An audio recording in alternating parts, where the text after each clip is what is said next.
Proverbs chapters 9 and 10 says, "The fear of the Lord is the beginning of wisdom, and the knowledge of the Holy One is understanding." I want to give our praises to Yahweh, Ba'ashem, Yehoshai, Ba'ashem, Charakwadash. Give double honors to all the elders and the apostles of Great Millstone. Salutes to all the sincere elect out there. Keep fighting. We almost had this bitch. So, Aria, coming back at you with another lesson. Okay. We're going to get into this word here. Proverbs 9 and 10 again. "The fear of the Lord is the beginning of wisdom, and the knowledge of the Holy One is understanding." Land backing off my previous videos. Going into the root of, really, it's the lack of fear. Why people are able to do what they do. Whether it be in the truth, in the world, just being downright stupid. Ecclesiastes 10 says, "Folly is set in great dignity." Right? I read that yesterday also. Folly is set in great dignity. I see servants upon horses and kings walking alongside the horses, loosely paraphrasing.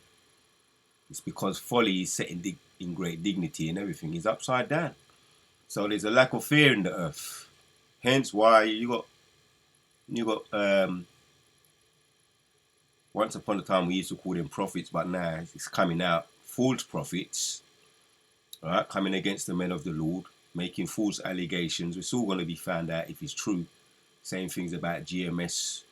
GMS threatened him, Priest Sabak from the HOI, and many other things from the former Sikari camp, taking a bag. And if they took a bag, which is highly likely, it goes into that word. They haven't got fear, right? They lack fear in the Lord. So I just have to get into that. I'll be meditating upon it. First, we're going to concentrate on the word here, fear. Straightforward, Lord winning, straightforward and to the point video. Not a long video, quick video straight and to the point on the word. The foundational word, fear.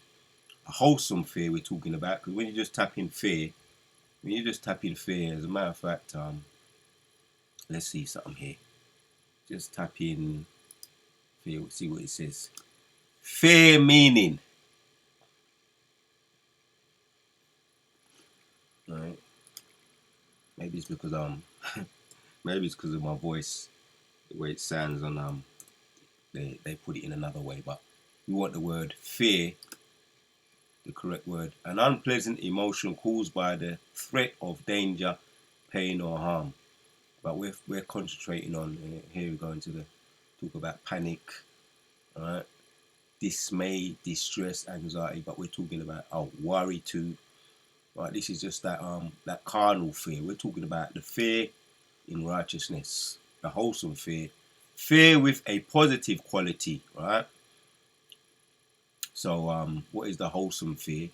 A fear with a positive quality that ultimately enriches and nourishes our lives.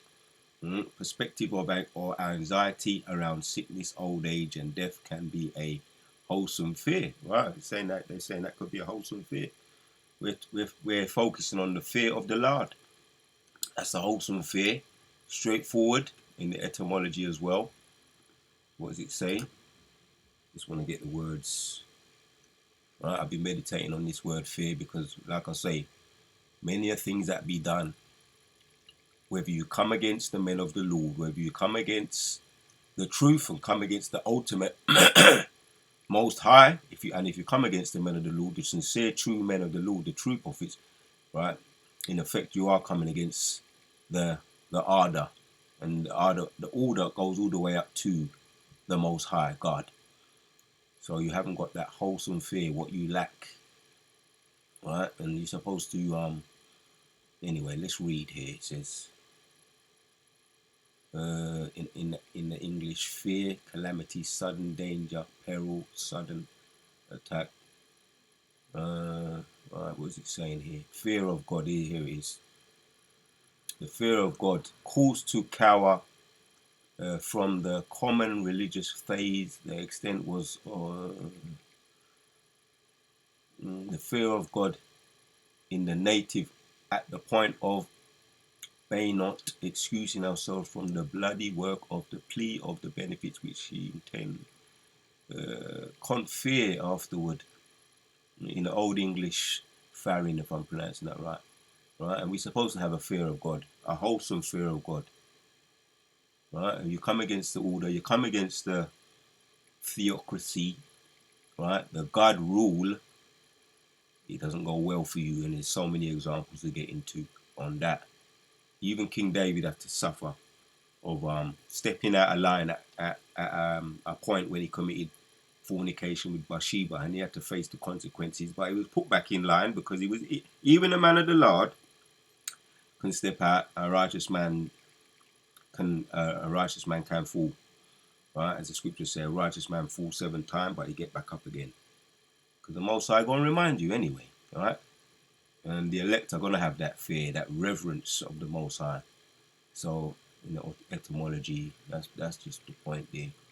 The origin of the history of the word fear, right? How it's pronounced there, very similar to the correct pronunciation in the English anyway.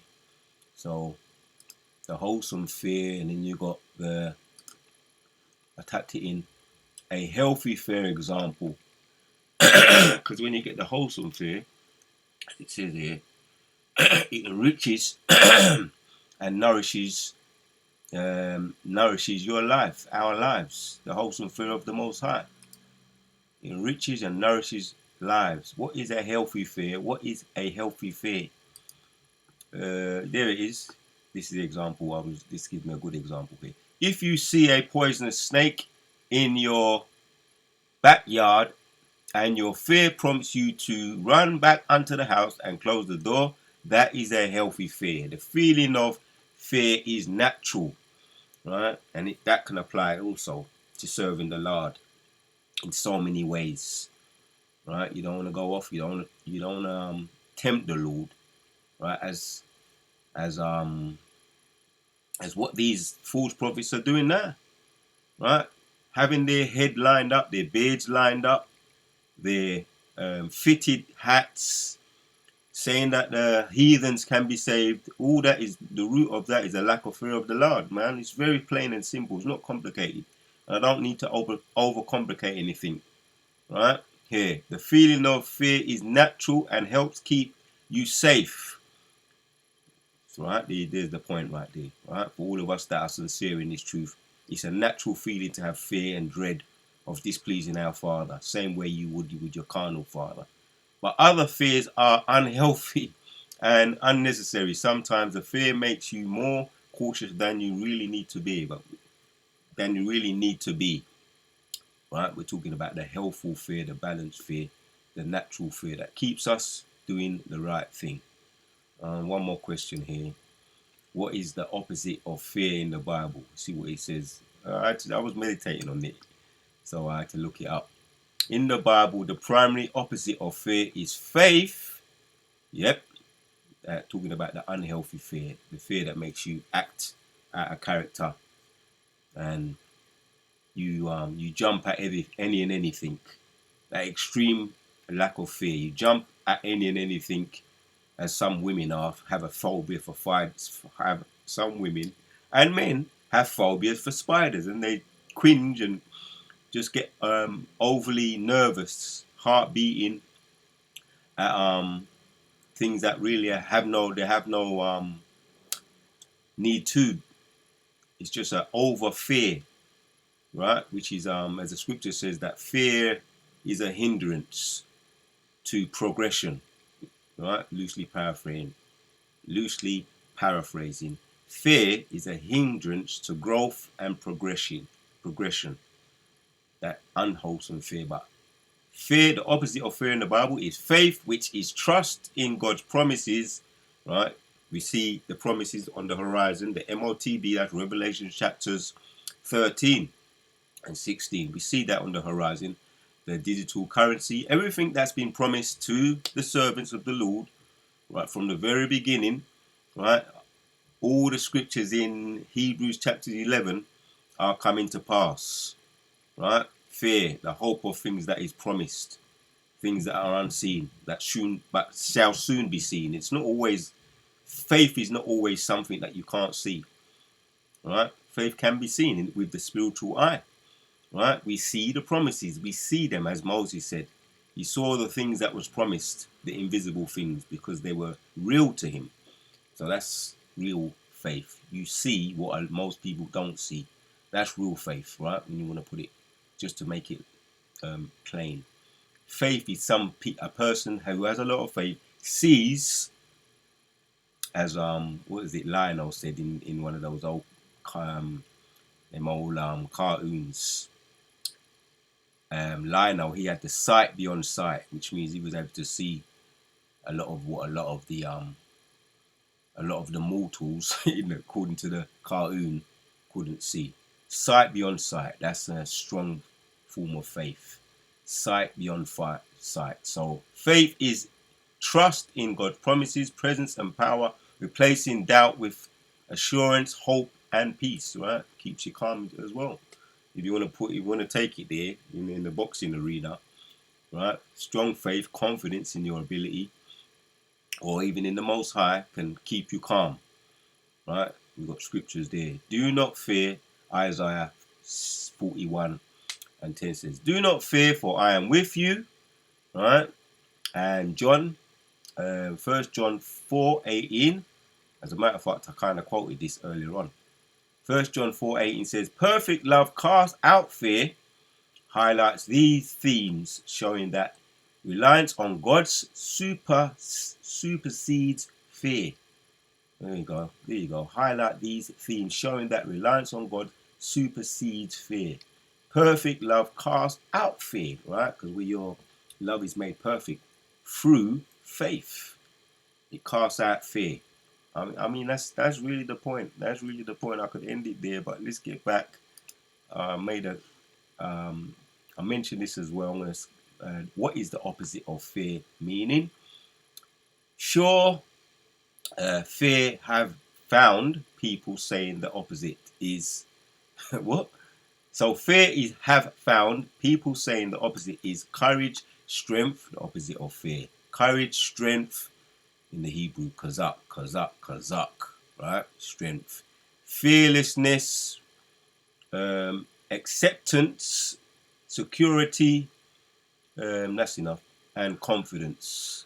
Confidence, we're talking about fear in the right perspective, or courage in the right perspective. The opposite of fear breaks down into courage and confidence, but all in the Lord. In this case, it's all in the Lord.